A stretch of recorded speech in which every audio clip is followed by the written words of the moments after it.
Hello, everyone, and welcome back to another episode of I Like to Read with me, your host, Rachel Polanski. Apologies if the lighting is a bit weird for those visual viewers. I would say the visual listeners, and I guess you are listening, but you're also visual watch. I don't know.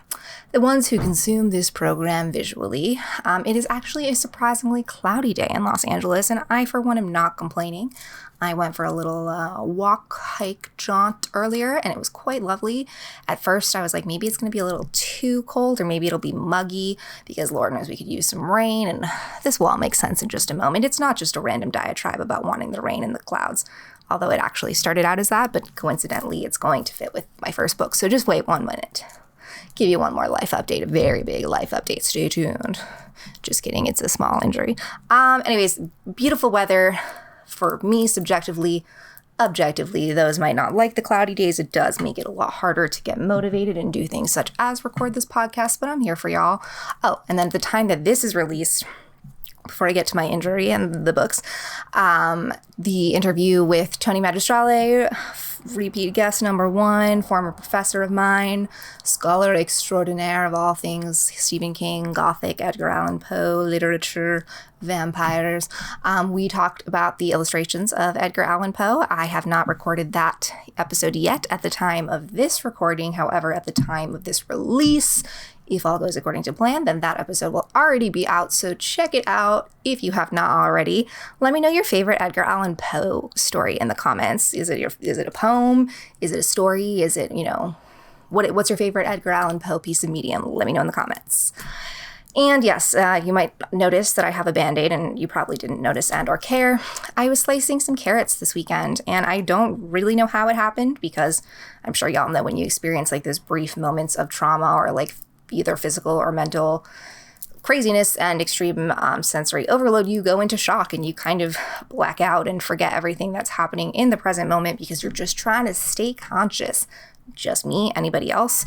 Yeah, it's kind of a miracle. I'm pretty clumsy, so it's knock on wood. I always am nervous that I'm going to cut myself when I'm cooking, and this is all coming from a very strange place because I have this basically a phobia, I think, of my own blood and maybe even other people's blood in real life and injuries, but I can watch and read about gruesome, I have some limits. I think the Fly and David Cronenberg, extreme body horror does definitely still gross and freak me out, but not only am I freaked out by my own loss of blood, but it's what is my body doing? So yeah, I can watch someone get decapitated. It's scary, and I don't have children, so at this time in my life, at least, I can not comfortably, because of course I'm not a monster, and I still take some sort of, it's not pleasant necessarily to listen to horrible stories of children having things happen to them. How did we get into this category? How did we get here? I don't know. Long story short, I'm surprised it's taken me this long to cut myself. I am lucky that Jason was here and helped me wrap it up, so I did not faint, because Lord knows that almost happened. But I'm here and I am ready to talk about more books. So the first one that I am going to be talking to you about today is Something New Under the Sun by Alexandra Kleeman. So we all know in reality that California is in a drought. It's no surprise. I've only lived in California a little over 5 years, but I'm sure, whether it's a song about it never rains in Southern California, or for me, the most iconic image that comes into mind when they talk about the California drought is in A Cinderella Story, when everyone has their brown lawns and they're panning over the neighborhood, and then they get to the stepmother's house, Jennifer Coolidge's house, where Cinderella/Hilary Duff lives, and their lawn is bright green because they don't care about the drought. So what? Why should their lawn be brown just because there's a little less water? So imagine we live in that kind of society, but 10 times bad. So here, in California, I don't love to drink the tap water. In fact, I almost never do, mostly because it has a weird taste to me, not because I think that there's anything quote unquote bad about it. So I always filter my water.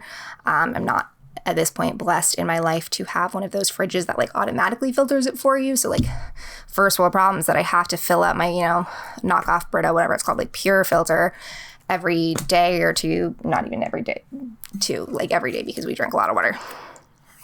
But at least we have it, and you can wash your hands comfortably and you can take a shower comfortably. So Alexandra Kleeman's new novel toys with the idea of, what if the world's water supply was limited and we had to come up with another alternative? And that alternative exists in the form of water, which is spelled W-A-T-R. It's just like water, only better. And so you're like, well, water itself is like one of the purest things on earth. So I think the idea of playing with something so essential to human survival, but addressing it in this sort of manner, I think I've read plenty of sort of dystopian post-apocalyptic novels where there's some sort of food or water or, climate crisis resource, but it deals with sort of the inciting incident happens at the beginning, and then it sort of deals with the aftermath. This is kind of what deals with like leading up to it. So we know that things are bad. We know that things are different, obviously, than today's society, but we also know that because of this water sort of manufactured product, humans are able to survive, and water has become a much more commodified thing. There's different flavors, there's different levels of it. The consumption of it right now is pretty much like in California, and the reason we're in California is because our main character, Patrick, is a movie producer. He left his family on the East Coast just to come out for what he thinks is just a simple adaptation of his novel. And he soon finds out that it is much more than that. So I don't want to go too far into it. There's definitely like sort of espionage, like what are they not telling us about this water? There's that component to it. There's a character study component to it because Patrick is dealing with what it means to sort of be both a success in the sense that he's published this book, but he's also trying to support his family, who we get to know through their quote-unquote adventures on the East Coast. And through it all, there's just this running, omnipresent sort of sense that whatever this water is, it's not natural water. Something is off about what the world is going to come to, and it's only a matter of time before main characters succumb to some sort of disastrous fate, whether or not that's like immediate or sort of like in the near future, will remain to be seen for you. I think that Alexandra has written one other book and one collection of short stories, both of which I've read, and You Too Can Have a Body Like Mine, which came out in 2015, which feels like forever ago. I remember loving that book, and this is similar in the sense that it's, toying with our idea of a not so distant future that could very well be the future or the present day in a different world, and a mostly familiar world and familiar characters, and placing them in like slightly uncanny and slightly uncomfortable and omnipresent, omniscient sort of narration and a larger purpose. All that and more is wrapped up in Somewhere Under the Sun. Next, we have We Were Never Here by Andrea Bartz. This was just like a good old-fashioned thriller. And I mean good old-fashioned thriller in the sense that like there's definitely thought and development put into our characters. All of our loose ends are more or less tied up at the end. There are definitely some twists and turns that, while I may have predicted them, they didn't necessarily play out in the way I had thought. So all that being said, our two main characters, Emily and Kristen, are BFFs who are brought even closer together by a tragedy that happens to them when they are backpacking a year ago from when we meet them in the present. And then it turns out that something about that tragedy has repeated itself a year later. That tragedy is that both girls were sexually assaulted, and then they ended up having to defend themselves against their attacker and inadvertently killing him. So of course that's traumatic. And, rather than going to the police and like anything that like a quote unquote responsible person would do, they just decide to bury the bodies and live with the guilt. And so the skeletons in the closet, I think it's a really great portrayal of how one deals with the after effects of, murdering someone. I think we get a lot of, it wasn't also murdering, and I say murder, killing someone too. And Emily's motivations are very motivated by the sense that she loves Kristen and she's her best friend, but she also is forced to reevaluate her entire relationship with Kristen because of these circumstances. And she reveals a lot of things. Kristen has some dark paths that were led down. Emily also becomes like an unreliable narrator at a certain point. And so the way that Andrea Bartz deals with our, is this character someone we can trust? What are we supposed to believe? Are we supposed to believe anything? And do we still have sympathy for them despite the fact that they have done something pretty bad? Yes, all that and more lies behind We Were Never Here. Next, we have All's Well by Mona Awad. We should just call this episode, and we're not going to because I already have another title.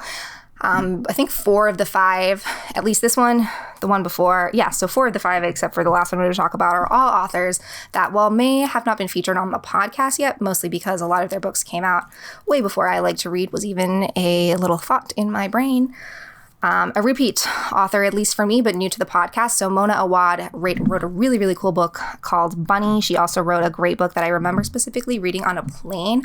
I want to say it was to San Francisco from Boston in college, but I could be wrong. She wrote another book called 13 Ways of Looking at a Fat Girl. But today we're talking about All's Well. So this is sort of like a dark comedy. It's not quite a tragedy, not quite a comedy. And as you might have guessed from the name, this is a Shakespearean novel, but it takes place in present day. And it's not, it's not like a She's the Man, 10 Things I Hate About You, adapting a Shakespeare story. Rather, it takes the idea of Shakespeare and specifically the two plays All's Well, That Ends Well, which I was not really familiar with, and which the book kind of gets into and chooses as a play itself because it's one that lies in between the comedies and the tragedies and is one of Shakespeare's lesser known ones. Also plays a lot with the idea of Macbeth and sort of the infamous curse of Macbeth. So our main character, Miranda, is a drama teacher at a sort of small, I don't want to say failing, but like lesser funded university. And she is tasked with the putting on the play for her students. And this year she has chosen the Shakespeare play All's Well. And her students want her to do Macbeth. So that kind of sounds like, where's this going? But what makes Miranda a really compelling and interesting character is she is bombarded by this torturous physical pain that came about actually because of an injury during a production of Macbeth that she was in. So this pain just sticks with her and is so viscerally described. And what's really unfortunate about it is it's the kind of pain that is so suppressive and so real to her, but it's not something that can necessarily be measured via, EKGs or via certain tests. Like she goes to different doctors and physical therapists, and the way that she interacts with them and this torturous idea of like hope and wanting to get better and wanting to believe that these doctors and people can treat you while also, assigning yourself to the fact that like how much of the pain is tied up in my psychology. They're basically like gaslighting her, telling her her pain isn't real. It's clear that something is going to happen, but it's not exactly clear what. I will say that I don't want to give away too much again, but I will say that the ideas behind Macbeth and most specifically witchcraft and the notion of, three people may or may not change your life by dictating your fate to you in one afternoon. And our curse is real and is a tragedy, a comedy, is a comedy, a tragedy, and is All's Well That Ends Well. You'll have to find out by reading this one. And next, we have definitely a repeat podcast author, someone you're probably familiar with, Mr. Stephen King. We have his newest book, Billy Summers. This one, again, I can't say I've read all of Stephen King's books. I don't even want to put a percentage on it because I know he's written far more than I can even begin. I know the classics. I know probably a few of the lesser known ones, but probably couldn't even begin to tell you half of them. But Billy Summers definitely reminds me a bit more of his pulpy, detective novels, more in the sense because there's really not a supernatural element behind this. I think a lot of King's books, even if a lot of them deal with the very real core of humanity and what makes a monster, and a lot of times the humans are monsters, even if there is some sort of supernatural element. See, like Carrie or The Mist. Side note on my side note, if you like Stephen King and if you like Tony Magistrale, make sure you check out that interview, which I believe was on a year ago, where we talk about the films of Stephen King specifically. So Billy Summers is a hitman, and he is hired to do a job. And his job is to kill this criminal named Joel Allen. But it's not so much a simple sort of all right, go here, kill him at this time. Billy really has to engage himself in this identity in order to make sure this hit goes off, because it's more than just he's paid to kill this man. Clearly, there's different higher levels of operation at play, and it's about so much more than that. So he is told that he has to go undercover as an author, and that he has to have his cover for at least 6 weeks. He really has to ingratiate himself in the neighborhood. He comes up with multiple identities, so he layers those on each other. As Goodreads says, it's about love, luck, fate, and a complex hero with one last shot at redemption. And so while the first half really deals with sort of him immersing himself in this fake identity and these multiple layers of identities, while, this looming hit is happening, because this book was almost 600 pages, I had a feeling that The hit itself was more, again, of the inciting incident, even though it comes about halfway into the book. And then Billy meets somebody else after that, and the way that he decides to take the shape of his life on changes because of her. Also, there's a story within a story. There's always some sort of commentary on writing in Stephen King books, whether it's meta or not. This one is really cool, too, because we learn about Billy's troubled past. We learn about his history in Iraq. Not just in flashbacks, not just in him sitting down and telling the other character Alice a story, but in him being forced to take on this fake writer persona. He's forced to write some sort of story, so he explores his past and the way that that spools out and different themes between that. You know, there's part war story, part, hitman, sort of like Sopranos mob type. You got the more of like a father-daughter relationship between him and the main character, although there's some like weird romantic stuff. I will say, love Stephen King. Is he the best at developing and creating nuanced three-dimensional female characters that don't just exist to like further the plot and or tell the man's story in his wake? I don't know about that one, but either way, Billy Summers was still very enjoyable. And last, but certainly not least, and the only one whose books I have not read, but I now am planning to read her other two books because I like this one so much, we have The People We Keep by Allison Larkin. So our main character, April, she has had a rough life. She grows up in the early 90s, coincidentally 1994, the year I was born. And her mother is not in the picture. Her father is barely in the picture. She's living in an abandoned motorhome by herself. And all she wants is to just like play her music and be a rock star. And she's actually really, really good. And people in her town like her. But for various circumstances, she decides that she needs to leave. And so she establishes herself after she has a rough go of things. She's homeless multiple times. She's definitely a transient, a drifter. But the people that she meets and experiences in her multiple stops along the way for this journey, she never really has a specific destination in mind. April exists as the sort of character who has abandonment issues. So anytime that she feels really close to someone, she gets nervous and puts her guard up. She develops these really well-crafted, cultivated relationships that don't come easily to her.